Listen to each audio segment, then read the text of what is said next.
তুমি পাবা কোথায়? এরা নাই নই বলে বলে সাফ করে দেয়, কেউ দলিল নাই, খালি কয় নাই।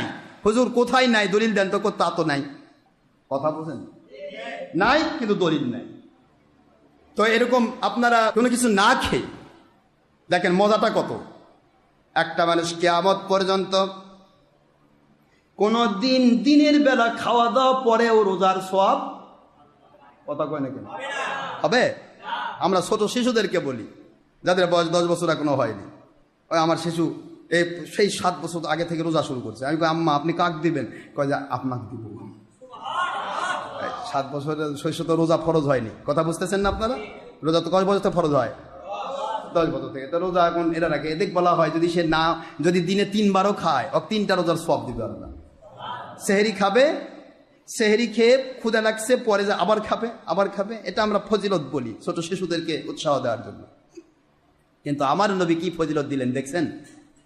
আল্লাহর বন্ধু বলেন, দুনিয়ার মুসলমান মুমিনেরা,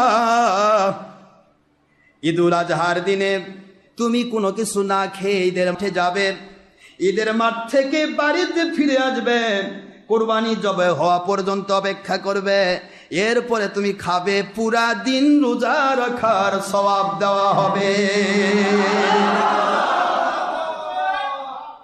তুমি রোজা রেখেছো, এই সওয়াব পাবে। আল্লাহর কুদরতি খাতায় লেখা থাকবে ওই দিন সে রোজা রেখেছে।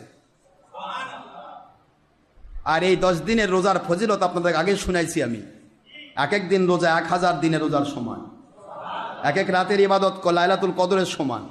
আল্লাহর আনোয়ার কিতাবের 92 পৃষ্ঠায় হযরত ইমাম শাহরানী রাহমাতুল্লাহ হাদিস কোট করেছেন।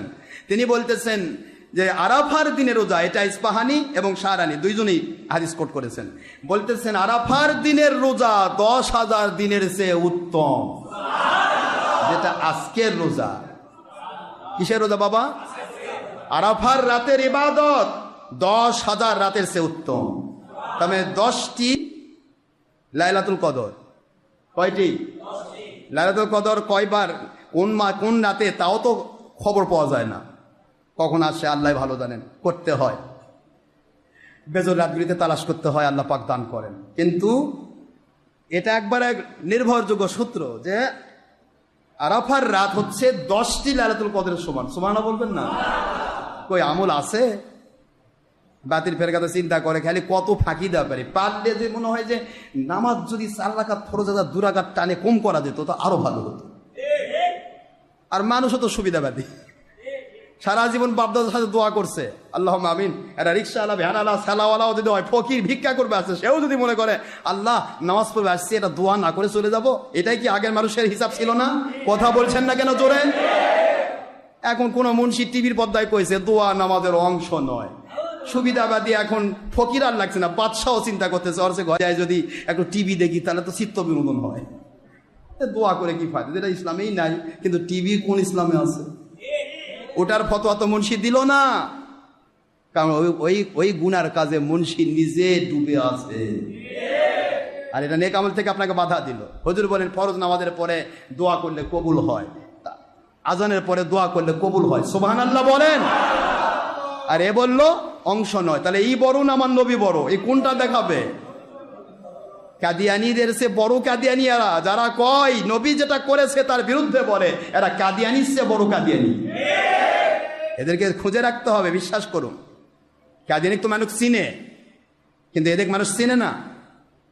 রাগ করতেছেন আপনারা? বাড়াইব না বাবাজি আমার, আমার সোনা বাবাজিরা, আমার আল্লাহর জমিনের সোনামণি আম্মা জান, মা বোন মেয়েরা, আপনাদের খেদমতে আরজ করব, আম্মা জান, আম্মা জান, আম্মা জান, বাতিল ফেরকার খপ্পরে পড়বেন না, পড়বেন না, পড়বেন না। যদি কোনো ব্যক্তি কোনো দিন কোনো ক্ষেত্রেও যদি একটি বারের জন্য পেশাব যদি একটু পান করে, আল্লাহ পাক রব্বুল আলামিন নিষিদ্ধ করার পরেও, মুখস্থ রাখেন, পেশাব কি? এটা যদি ইচ্ছা করে কেউ পান করে, সারা জীবন নাপাক পাক হওয়ার সুযোগ না। আপনি যদি বাতিল 72 ফেরকার মুন্সির কাছে একবার ওই পেশাব মার্কার ডোজ ঢুকে যায়, সারা জীবন আর ওর খপ্পর থেকে বের হয়ে আসার সুযোগ নাই, রাস্তা নাই। আপনি সব সময় ভাববেন ওই মুন্সিদের বিরোধী যেই বলবে আপনার খালি গা জ্বলবে, ইস এত বড় হুজুরের বিরুদ্ধে কয়, আরে ভণ্ড। কথা ঠিক না বাচ্চি? ফিরে আসা খুব কঠিন, যাচ্ছি না, কথা বললে সময় লাগে, আমি পারি না, আমার কথা কিছুই হয়নি। কথা যাক, এই এক মুন্সির কথা গত জুমাতে বলছিলাম আমি, এইগুলা ব্যাপারে অনেক কথা আছে। তবে কোরবানির দিনের ব্যাপারে আপনারা জানেন, কোরবানি করবেন, ঠিক আছে তো নাকি? কোরবানির বিষয়ে অনেক মাসলা আমি দিয়েছি, আজকে আর অত মাসলা আমার দরকার নেই। তবে ঈদের রাতটা যদি পারেন ইবাদত করবেন। হুজুর বলেছেন 5টি রাতে দোয়া কবুল হয়। কয়টা রাত?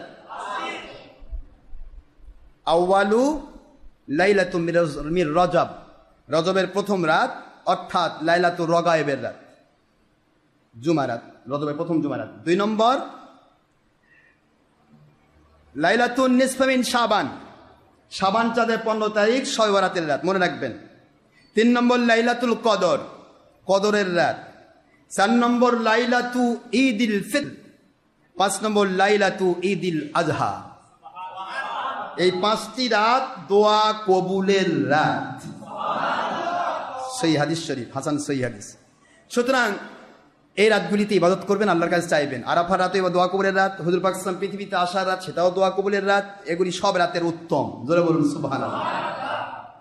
এগুলা বলতে না সময় লাগে, তো আর বাড়াবো না, আপনাদের সময় একটু কমে নিয়েছি, শুধু হাদিসটা পড়ে শেষ করে দিব আমি। তো আমরা একটু দেখি, শেষ করে দিব আমি একটু, শুধু মিশকাত শরীফ খুলেছি। বাবারা কষ্ট হচ্ছে? এটা মিশকাত আরবি ভলিউম, দেখা যাচ্ছে?